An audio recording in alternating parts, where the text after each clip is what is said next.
Rawahu Abu Daud. Doakan dulu saudaramu ini permohonan ampun kepada Allah. Doakan dia keteguhan hati kepada Allah, karena sesungguhnya sekarang ini dia sementara ditanya.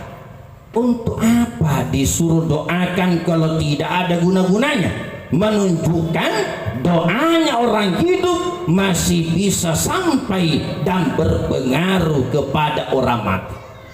Apalagi kalau yang doakan itu hadirin anak-anaknya, putra dan putrinya.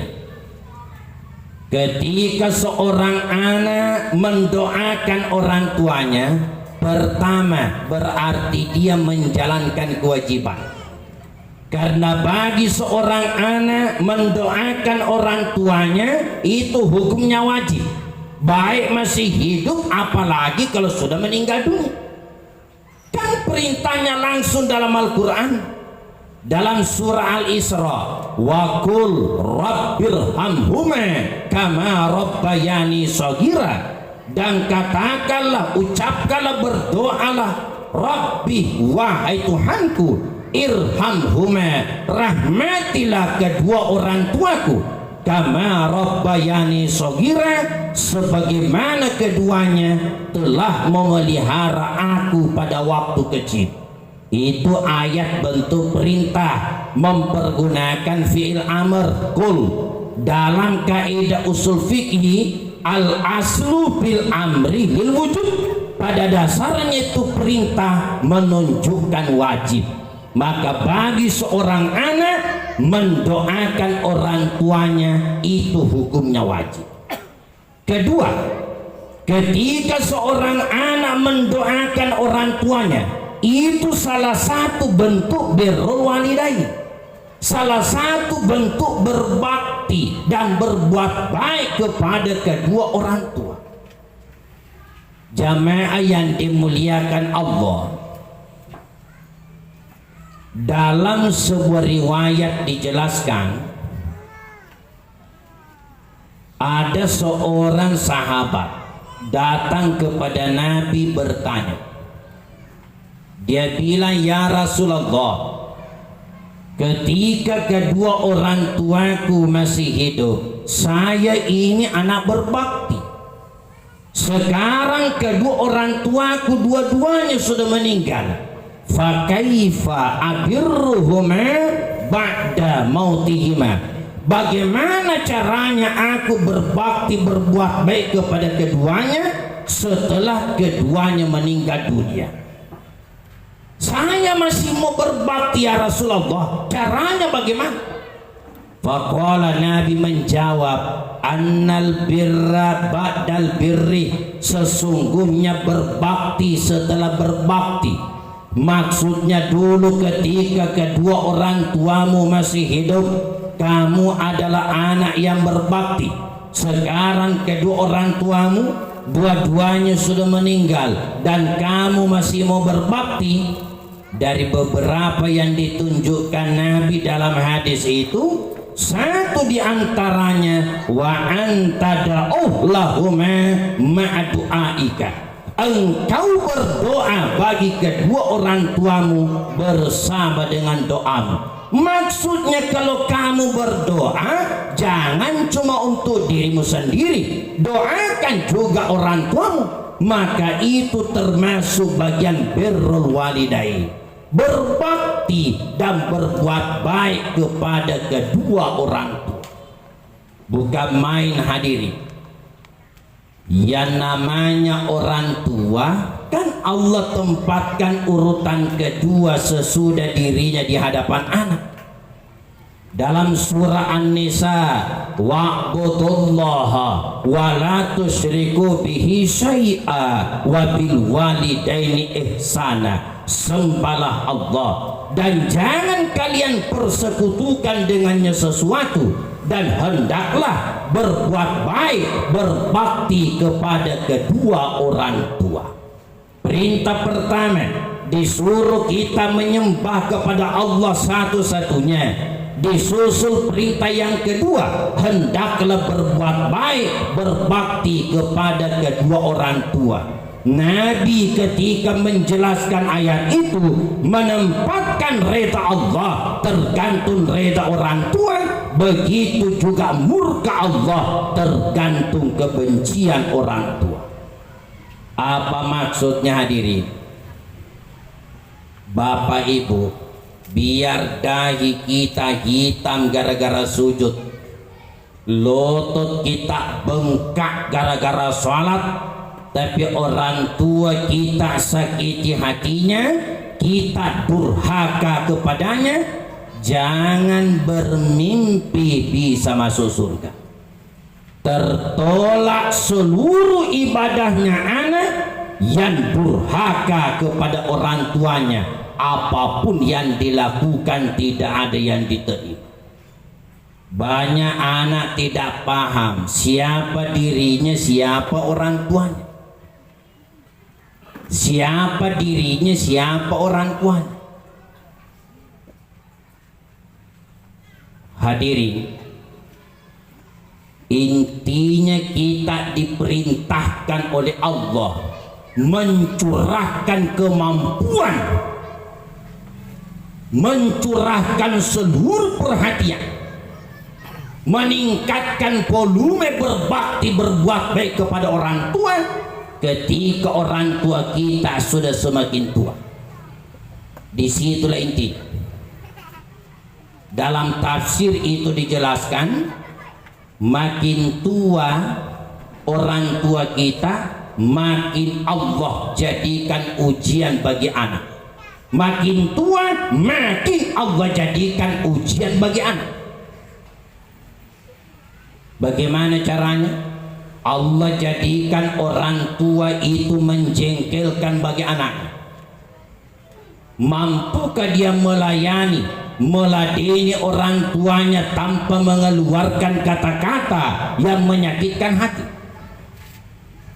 Dalam tafsir ada dua contoh yang disebutkan, contoh menjengkelkan itu. Jadi hati-hati.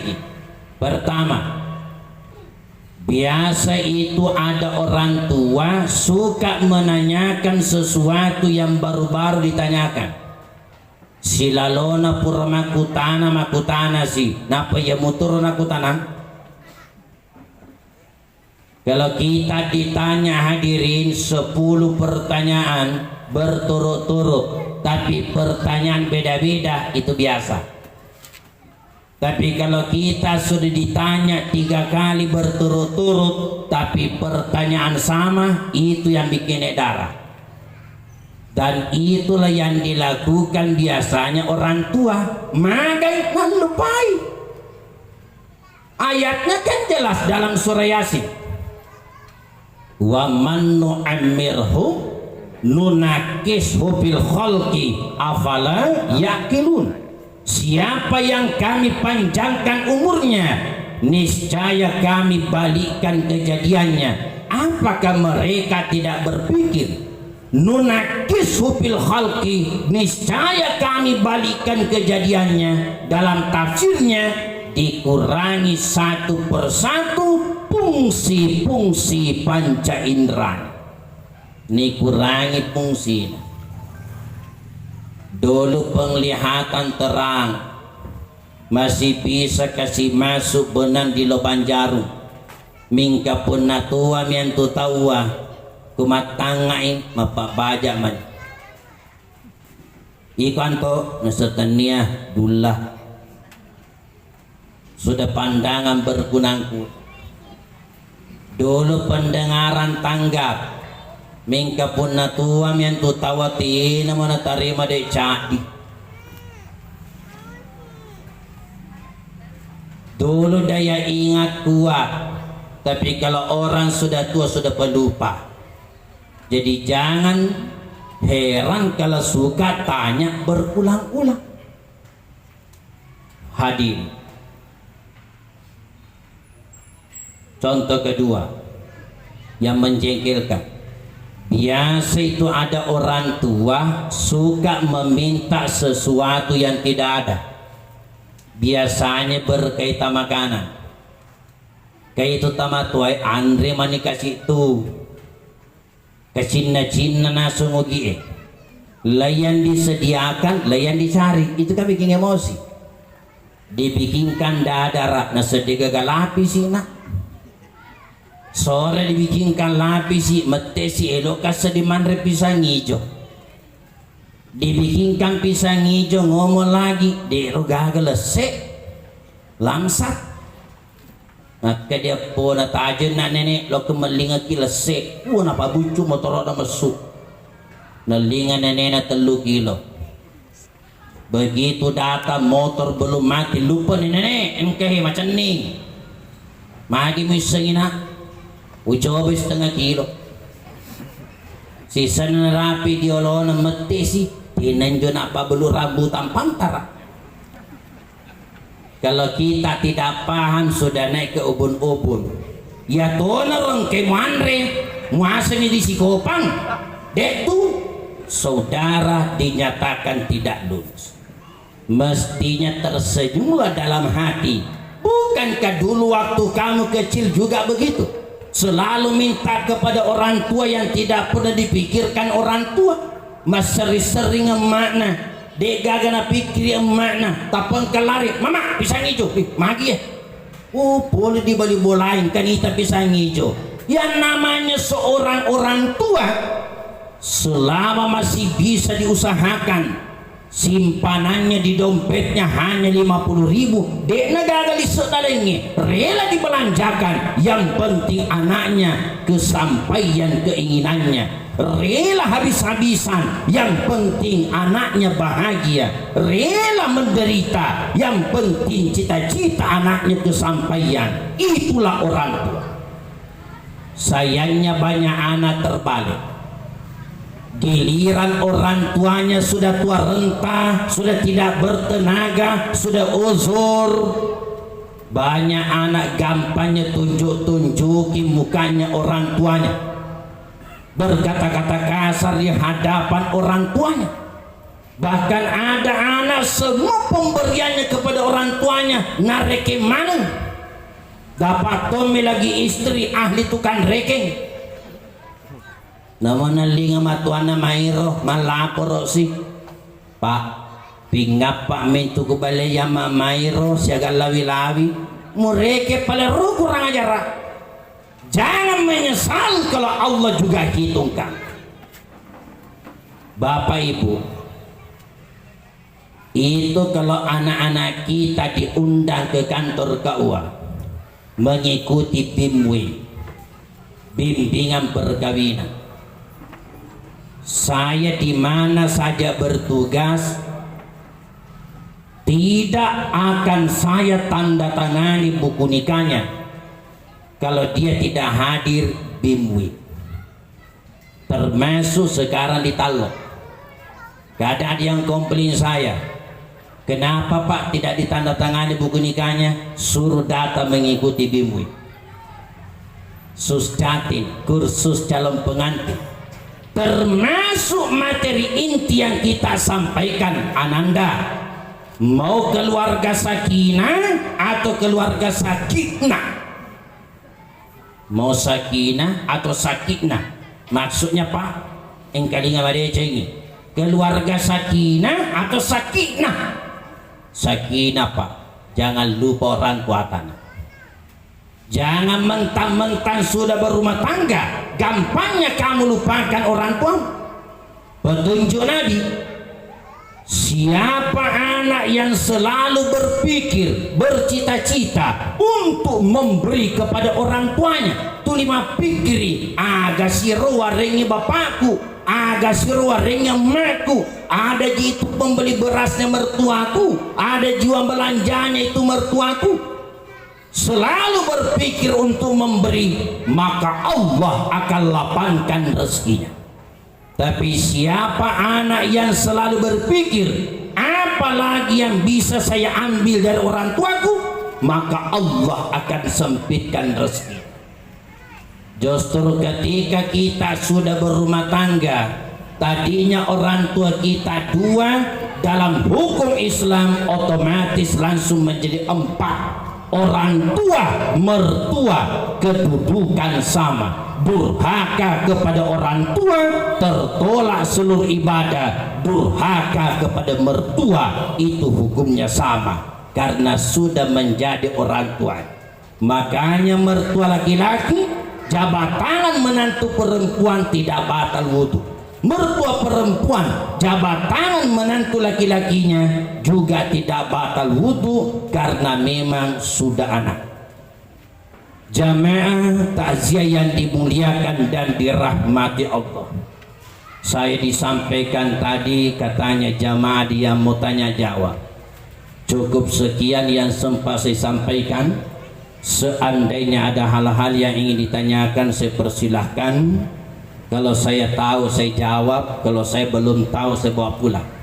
Demikian, wallahul muwaffiq ila aqwamit thariq. Assalamualaikum warahmatullahi wabarakatuh. Tabe apa langsung ada dipandu? Panapaku sedih cara Asia ada tanya jawab. Dipandu. Baik, langsung. Ada pertanyaan? Silakan.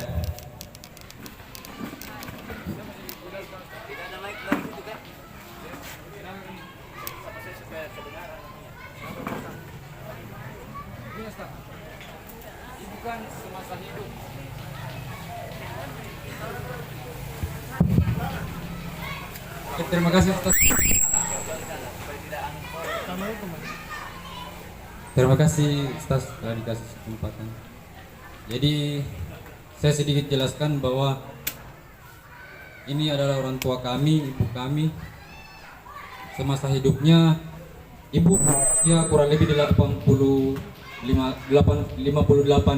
tahun, 59 kurang lebih.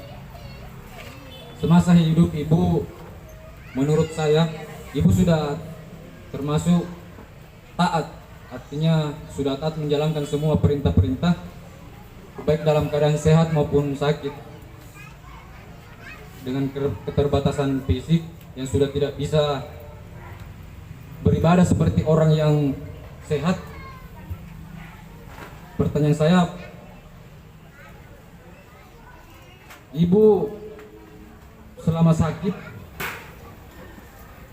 sudah berjuang melawan penyakitnya, sudah berusaha melawan semua apa yang diberikan oleh Tuhan, oleh Allah. Bahkan ketika detik-detik nafasnya sudah di akhir ujung, ibu sudah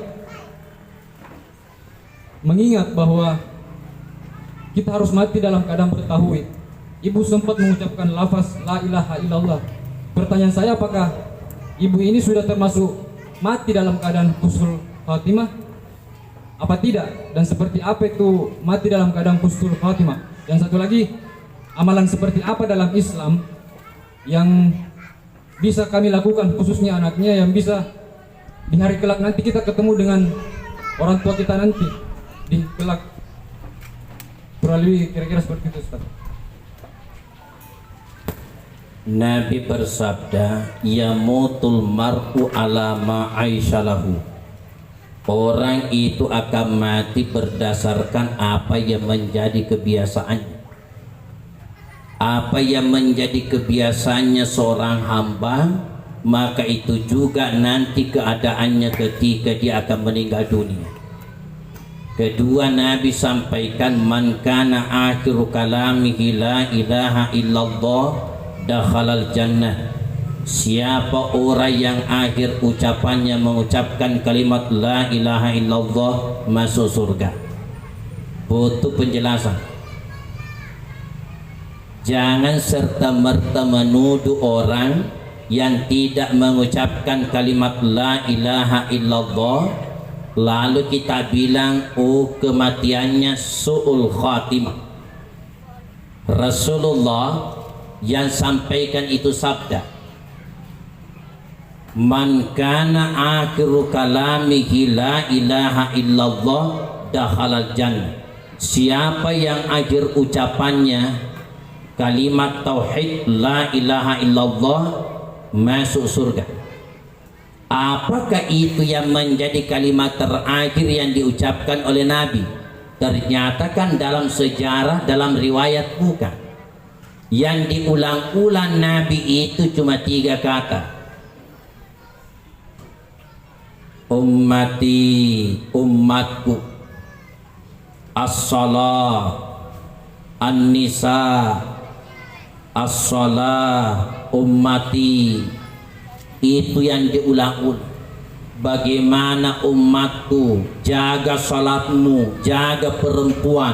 Itu terus-terus yang diulang sampai Nabi menghembuskan napas yang terakhir. Mana kalimat la ilaha illallah tidak perlu diragukan, karena itu sudah menjadi bagian daripada diri Rasulullah sallallahu alaihi wasallam. Dan jangan juga menuduh kalau ada orang sejarah hidupnya itu ahli ibadah, sejarah hidupnya dia orang saleh-salehah, tapi ketika dia meninggal dunia kelihatannya tersiksa, kelihatannya sulit menghadapi itu sakaratul maut. Jangan langsung bilang ai salih tarekat nar punna ni kipas sambayang ahli ibadah, tapi kok bisa ya begitu keadaannya? Tunggu dulu, jangan serta merta langsung bilang orangnya keliru. Ada hadis bunyinya begini, al mu'minu yamutu bi'arakil jabin. Orang beriman itu akan mati ada keringat di daginya. Kenapa ada keringat ada di daginya? Untuk menunjukkan, pertama, menurut syarahnya hadis itu, bahwa yang bersangkutan semasa hidupnya ahli ibadah, orang yang selalu semangat melakukan perintah Allah, ibarat orang yang bekerja keras ditampakkan dengan keringat di daginya. Yang kedua, bisa juga memang bahwa adanya keringat di daginya karena beratnya menghadapi sakratul maut, karena sulitnya menghadapi sakratul maut. Loh, kenapa bisa? Dia kan orang beriman, dia orang saleh, banyak ibadahnya hamba itu, tapi ada dosa sedikit tersisa, tidak sempat ditobatkan olehnya. Allah tidak inginkan hambanya yang saleh beriman ini lewati pintu kematian masih ada dosa yang tersisa atas dirinya, maka dijadikanlah sakaratul maut berat atas dirinya menjadi kafarat penghapus dosa-dosa yang tersisa itu, sehingga nantinya lewatlah dia pada pintu kematian, habislah balasan kejahatannya, yang menunggunya sisa balasan kebaikan di sisi Allah. Sebaliknya, sering kita lihat ada orang sejarah hidupnya tidak pernah sujud, pintu masjid saja tidak pernah lihat, bahkan mungkin tidak terbedakan mana sejadah mana handuk, tidak pernah puasa, tapi ketika sakarat nampak bahagia, tersenyum bagaikan orang yang kenikmatan. Kadang orang salah paham, cini kianjo kalaki ya muanne ni kana nagappa miliseret na lisereka dek nang kana sempaja, dek nang kana sujud, tapi matandre pallolongan na engkarohi menyemekini nawa madangi cawa-cawa biru ya anu nasu batin nama sempajang si sana melang mati. Tunggu dulu saudara, bekogi carana wadi salama kode negara sempajang. Bagaimana bisa selamat kalau tidak melaksanakan perintah Allah? Kenapa tambah dia kelihatannya tampak dia bahagia ketika sakarat? Sebenarnya ini orang dosanya luar biasa, sudah berkarat bertumpuk, tapi ada kebaikan sedikit tersisa. Dia pernah membantu nenek-nenek menyeberang jalanan dan dia ikhlas. Itu kebaikan.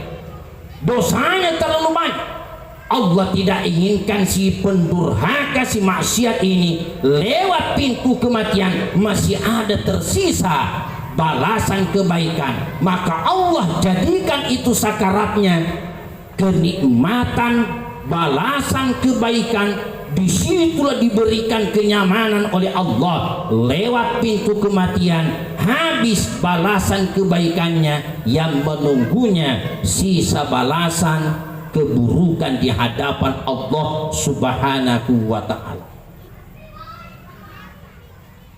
Apa yang bisa kita lakukan supaya kita husnul hatimah? Imtithalu bi awamirillah wajatinabu binawahihi. Laksanakan saja seluruh perintah Allah, jauhi seluruh larangannya, kerjakan agama mukhlisina lahu dina hunafa, istiqamah dalam beribadah. Tidak usah cari pelajaran ingin mengambil bagian-bagian. Saya tidak perlu belajar banyak, Pak. Ira usapa iya lise ada usapa. Yang saya mau cari yang memang permata. Cukup ini intinya. Tidak perlu belajar banyak. Yang namanya belajar itu hadirin seperti matematika. 1, 2, 3, 4 mulai tangga 1. Walaupun saudara kita di luar sana dia bantah syariah, tarekat, hakikat, ma'rifah. Yang ada rumusnya itu cuma 3. Syariah, amalan lahiriah. Tarekat itu adalah jalan zikir sebenarnya. Hakikat bagaimana kita memaknai amalan-amalan yang kita lakukan. Ma'rifah itu tidak ada rumusnya. Pak beri puang iradah Allah.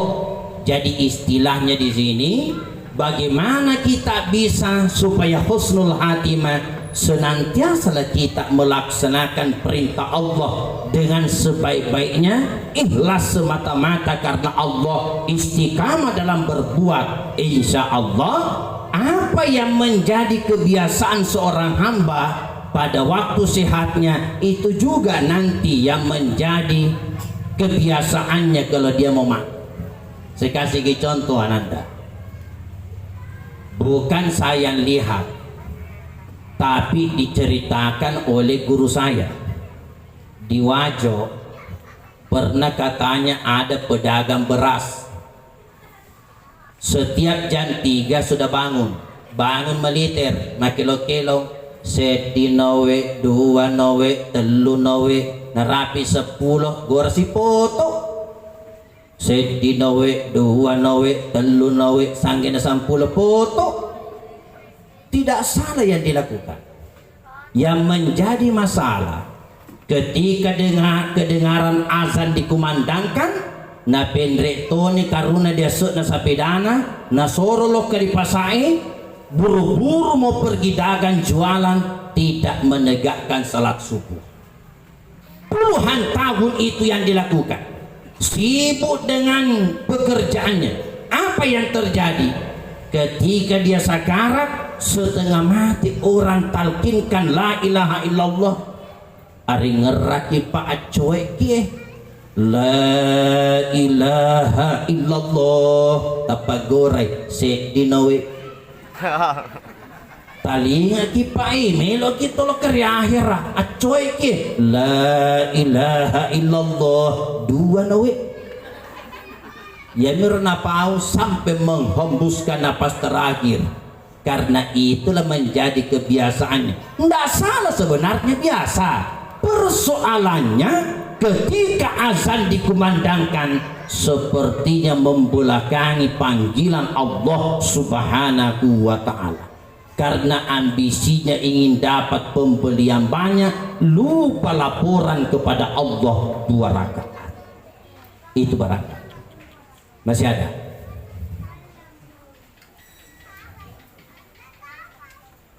Ibu-ibu, bapak-bapak,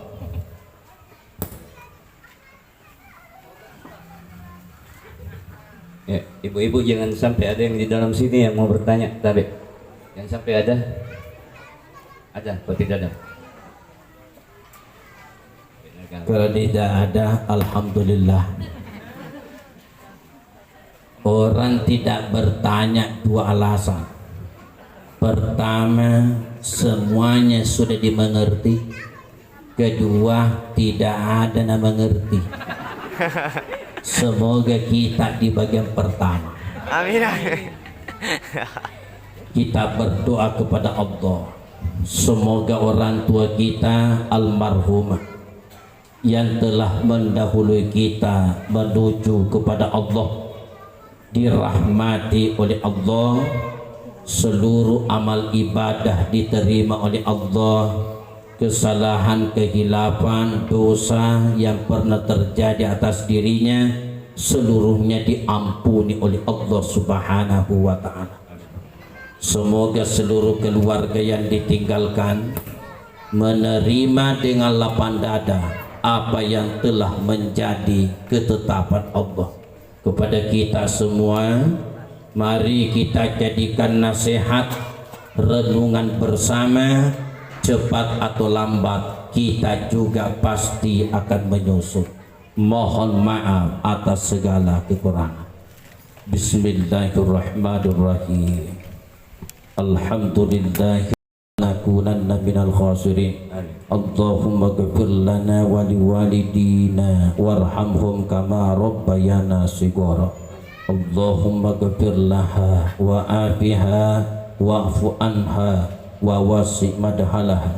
Allahumma la tahrimna ajraha wa la taftinna ba'daha wa ghfir lana walaha.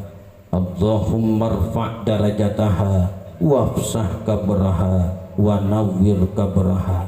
Rabbana la tuzigh qulubana ba'da iz hadaitana wa hab lana min ladunka rahmah innaka antal wahhab. Rabbana atina fid dunya hasanah wa fil akhirati hasanah wa qina adzabannar. Wa sallallahu ala sayyidina Muhammadin walhamdulillahi rabbil alamin. Al-Fatihah.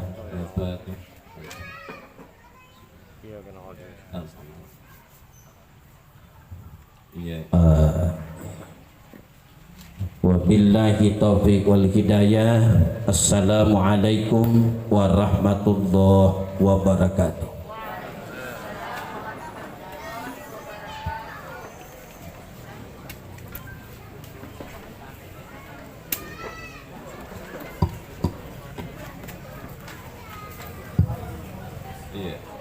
Protokol mania lupa maputan. Masya Ustaz. Ya demikian segala rangkaian acara pada malam ini atas berpulangnya kakanda kami, orang tua kami, tetangga kita yang tercinta, saudara kami Haja Sutrawati yang usia 59 tahun. Atas nama segala keluarga, semua keluarga pada malam ini mengucapkan banyak terima kasih kepada jamaah yang datang. Mudah-mudahan jamaah yang datang ini semuanya diampuni dosanya oleh Allah Subhanahu wa ta'ala,